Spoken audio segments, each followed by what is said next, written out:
जी यहाँ पर उपस्थित हैं। इनका जितना सम्मान किया जाए वो कम है, क्योंकि कथा को वही समझ सकता है जो शिक्षा को समझ सकता है, और शिक्षा को वही समझ सकता है जो शिक्षित होता है। घर में माँ से ज्यादा शिक्षा शायद किसी की होगी। पिता अपनी शिक्षा देने से पहले जूता निकालता है और बेटे के ऊपर प्रहार करना शुरू प्रारंभ कर देता है, लेकिन माँ 5 से 7 मिनट 10 मिनट चप्पल ढूंढती है, क्योंकि वो जानती है कि अगर मैं मारूंगी तो बेटे को चोट लगेगी।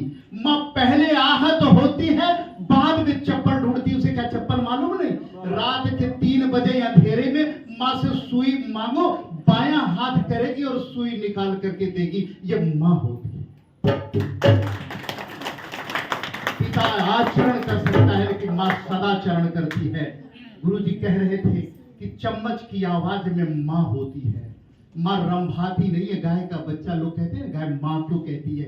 गाय के बच्चे की शुद्धता की आवाज आप देखो तो अम्मा कहता है अपनी माँ को, इसलिए हम गाय को माँ कहते हैं। हम लोग जब सनातन धर्मों की बात की जाती है, जब लोग कहते हैं गोरक्षा की बात, तो हम सबसे पहले चिखाड़ मार के बाहर निकल जाते हैं, क्योंकि हम लोग सदा सब्जियों के बीच रहे हैं।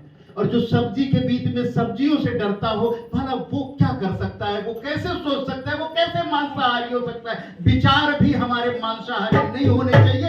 ये सत्कर्म और ये सज्जनता आप ये 84 साल के हमारे गुरु जी आप सभी लोगों के बीच में ज्ञातव्य और ज्ञान यहाँ आए, और मैं उन्हें काफी सुन चुका हूँ और बड़े विद्वान हैं। तो आप लोग 2 शब्द हमारी महिलाओं के लिए मैं ज्यादा चाहूंगा कि वो 2 शब्द अपने रखें।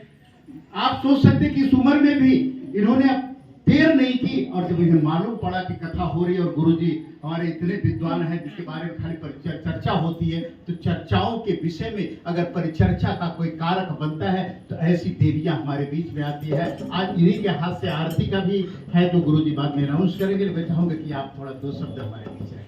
थैंक यू भैया। सबसे पहले मैं सम्माननीय गुरुजी को प्रणाम करना चाहूंगी, इनके चरणों में अपना नतमस्तक करके।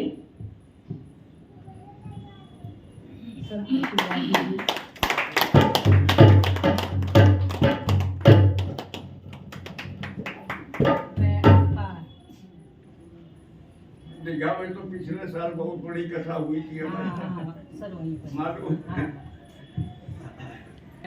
गुरुजी के सामने ज्यादा बोल नहीं सकती हूँ।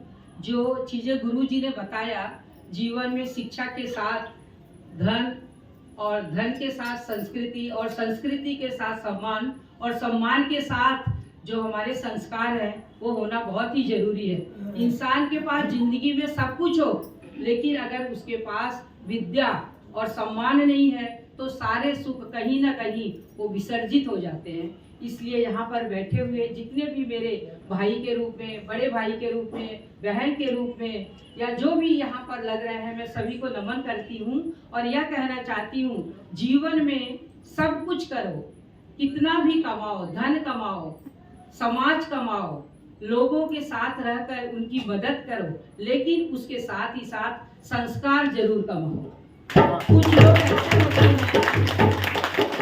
कुछ लोग ऐसे होते हैं धन आने पर, सम्मान आने पर, या बहुत अधिक विद्या आने पर अपने आप को समझते हैं अब दुनिया में हमसे ऊंचा कोई नहीं है। लेकिन मैं यही कहना चाहूंगी, जिसके पास संस्कार है उससे ऊंचा दुनिया में कोई नहीं है।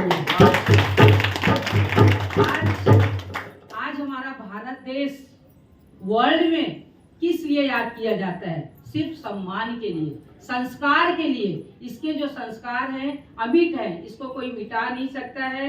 वर्ल्ड के कोई भी व्यक्ति आ जाए, कोई भी व्यक्तित्व आ जाए, कितने भी धर्म इसके सामने आ जाए, लेकिन हमारे भारत के संस्कार को, हमारे भारत के सनातन धर्म वर्ल्ड में हमेशा ऊंचा रहा है, ऊंचा रहेगा। और हमेशा हम सबकी क्या बोलते हैं, जो सेवाएं चल रही हैं गुरु के प्रति, माँ बाप के प्रति, भाई बहन के प्रति, ये सब हमेशा हमेशा उनको सर्वश्रेष्ठ के रूप में ही बनाए रखेंगे। यहाँ पर मेरे सामने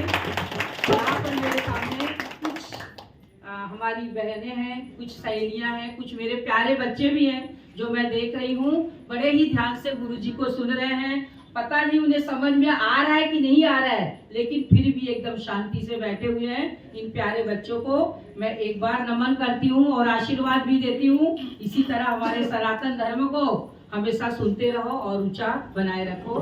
मैं खास करके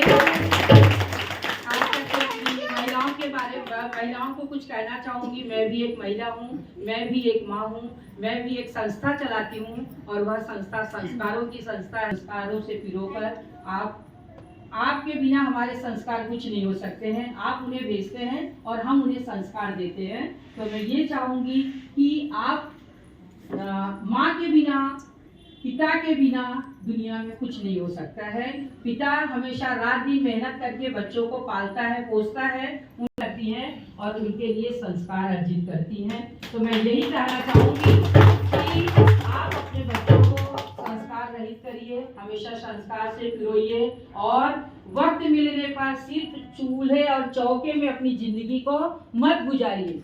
चूल्हे और चौके में अपनी जिंदगी को मत गुजारिए। हम लोग बहुत कुछ कर सकते हैं और बहुत कुछ करना चाहिए। अपने समाज के लोगों के उत्थान में अपने हाथ बढ़ाओ।